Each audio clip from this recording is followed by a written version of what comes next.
Hello friends. हमारे इस नए वीडियो में आप सबका स्वागत है। लास्ट 2 वीडियोस में हमने डिस्कस किया था कि कैसे हम अपने पैसों को सेव और इन्वेस्ट कर सकते हैं। साथ साथ इन्फ्लेशन के इम्पोर्टेंस को समझा था। अब सवाल ये आता है कि हम अपने पैसों को कहाँ इन्वेस्ट करें। हर किसी से हजार टाइप के स्कीम सुनकर हम कंफ्यूज हो जाते हैं।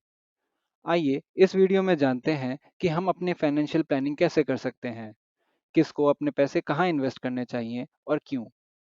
चलिए इसे डिटेल में डिस्कस करते हैं।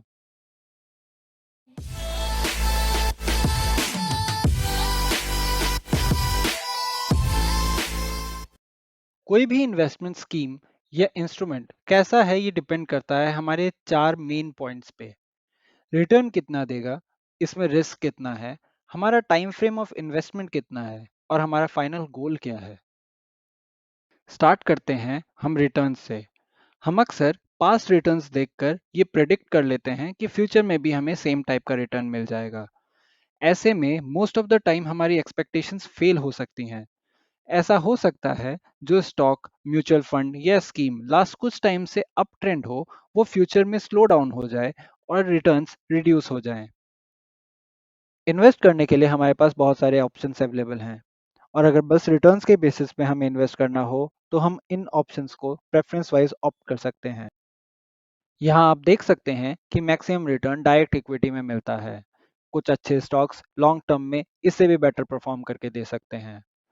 Government schemes like PPF, NPS, Sukanya Samriddhi Yojana 7 to 10% का रिटर्न देती हैं, पर इनके साथ टैक्स बेनिफिट भी मिलता है।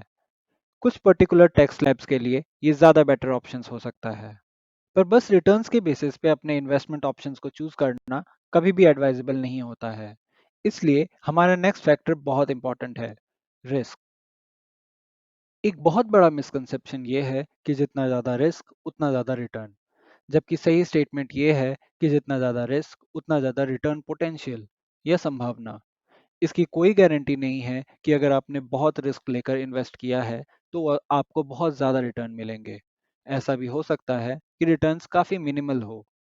फॉर एग्जाम्पल, अगर आपने बहुत रिस्क लेकर रियल स्टेट में इन्वेस्ट किया, पर because of many other factors like government regulation, development, demand etcetera, after few years आपका रिटर्न बहुत कम या अब ना के बराबर हो।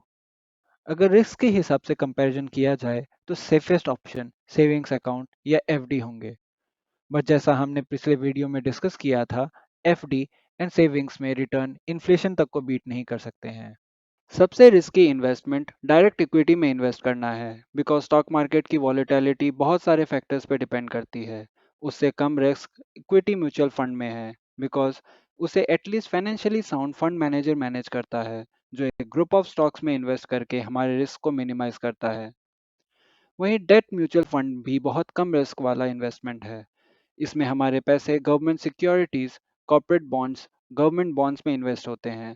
ओवर द टाइम गोल्ड भी एक बहुत लो रिस्क कैटेगरी में आता है। सिमिलरली रियल स्टेट भी एक low risk high return investment है, पर इसे हमें लॉन्ग टर्म के लिए कंसिडर करना होगा।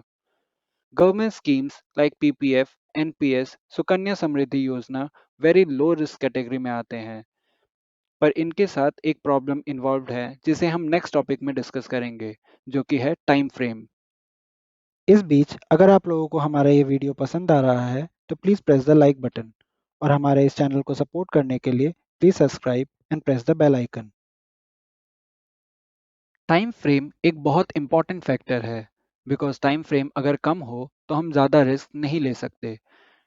शॉर्ट टाइम फ्रेम के लिए हमें अपने पैसों को low risk instruments like savings account या डेट लिक्विड फंड में रखना चाहिए। टाइम फ्रेम अगर बड़ा हो तो रिस्क रिड्यूस हो जाता है, चाहे वो स्टॉक मार्केट हो या म्यूचुअल फंड। टाइम फ्रेम हमारे एज पर भी डिपेंड करता है। अगर हमारी एज कम है तो हम ज़्यादा रिस्क ले सकते हैं फॉर आवर फ्यूचर गोल।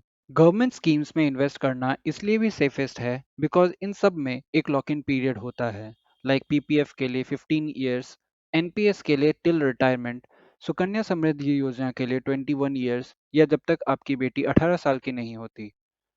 इसलिए टाइम फ्रेम को हम इन्वेस्टमेंट की लिक्विडिटी से भी कंपेयर कर सकते हैं।